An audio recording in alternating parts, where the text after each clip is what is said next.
তোমার কি মনে হয় তুমি যদি অনেক ভালো করো সবাই তোমার ভালো চিন্তা করবে? সবাই তোমার সাকসেস সেলিব্রেট করবে? না ভাই, সবাই না। একটা ছেলে ছিল, নিজের সব এফোর্ট দিয়ে একটা জবে জয়েন করে। তাকে হায়ার করেছিল তারই পুরনো বস।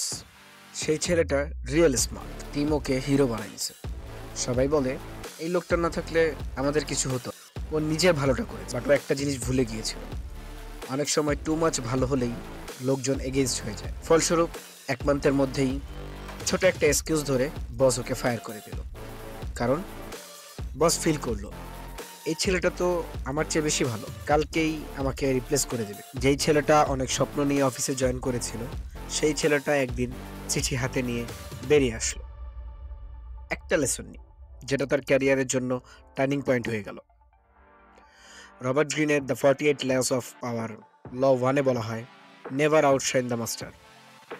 পাওয়ারের কথা বলতে গেলে সবচেয়ে আগে বুঝতে হয় ইগো কোথায় আছে। স্কিল ভালো থাকবে, কিন্তু ইগো ম্যানেজ না করলে তোমার ট্যালেন্টই তোমার শত্রু হয়ে যায়। স্মার্টার হও, বসকে ফিল করতে দাও যে সেই লিডার। তুমি শ্যাডোতে থাকলেও খেলা চলে যাবে তোমারই হাতে।